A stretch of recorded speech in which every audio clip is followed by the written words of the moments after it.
Hi guys, welcome back to my YouTube channel. Just us back again with another video. Subscribe first of all. It's been a minute, I know, and there were so many camera information or camera release actually. So when I say camera information, it's really tech September, if we can say it like that, because we've had so many camera that were released and so many interesting camera actually. And Canon finally caught up to Sony with the Canon C50. Nikon released like a hybrid of Nikon with red. As we all know, Nikon now owns the red camera.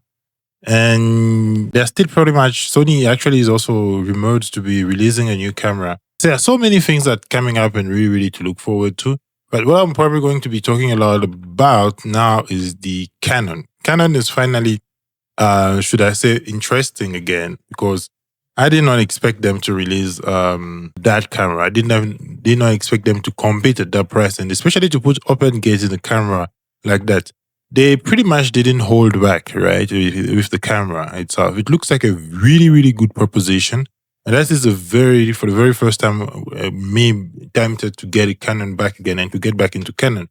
Granted the fact that they're still holding on to third-party lens manufacturer, which is probably one of the biggest issue and one of the reason why so far I'm still just holding on to changing into Canon. I still have a lot of EF glasses, so which is good to adapt obviously on to an RF mount, but the C50 is definitely a Canon camera that's surprising a lot of even Canon users. But I don't think there were very few leaks about it. Maybe we only started getting leaks about the camera days before it got released, which really proves that they really tried to keep it under wrap.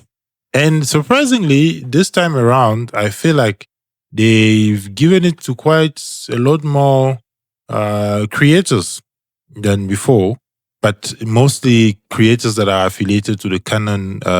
There's a Canon program they call them Canon Light Seeker, something like that. So it's only them that really got that Canon. So you get your Peter McKinnon, which I saw got one. I saw CVP also had it, but only got it for like a day or two, which is still very strange if you look at the strategy that other brands are following, where they give the camera in advance for a few days to the creators. So, for example, I saw the Nikon one, opposite the Nikon one was given to creators for months and even for weeks in advance, which allows them to really test it thoroughly. So maybe only Peter McKinnon got it earlier. But the Canon one, compared to the Nikon, I might say Canon had one up on Nikon on that release only.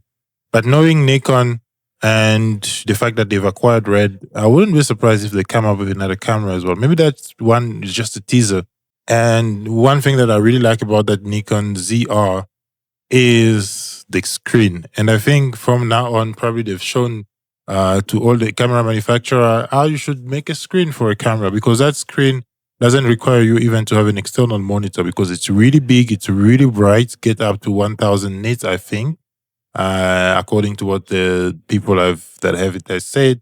So very good proposition, very interesting. So yeah, that's pretty much what do you guys think about these new cameras, actually, especially the Canon one? I'm very intrigued.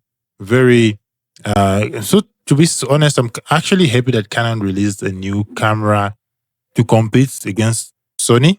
And the price point also looks very enticing. It's just not too bad.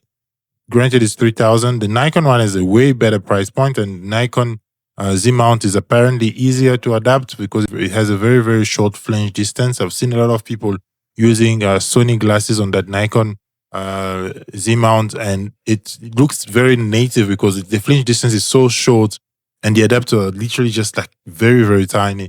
So that's something that's very interesting. So I'm back into like talking about camera. I've been very busy with a lot of client work lately. That's really taking a lot of my time. So literally, I've also been doing a lot of shoots with my Digicam. So what I've been doing, a lot of my behind the scene will be like Digicam footage, which I also give to client now because it's very interesting because it's such a small camera to have with me. Planning to get a DJI Pocket 4. It's a 4, I think now, or the 3. And yeah, use it as a B cam as well, or maybe my behind the scene camera.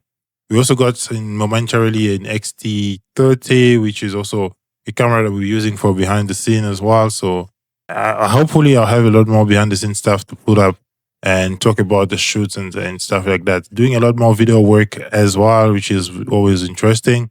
Found new technique for lighting, especially bounce lighting.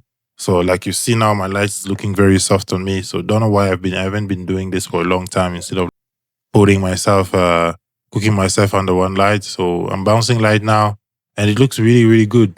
And it's a very simple setup for me, which is something I always appreciate because I really, as I said, shooting the fastest possible and the best possible is really important to me. So it looks flat, but yeah, it works for what I'm doing at the moment. So pretty much it, guys. I'll see you in the next one and peace out.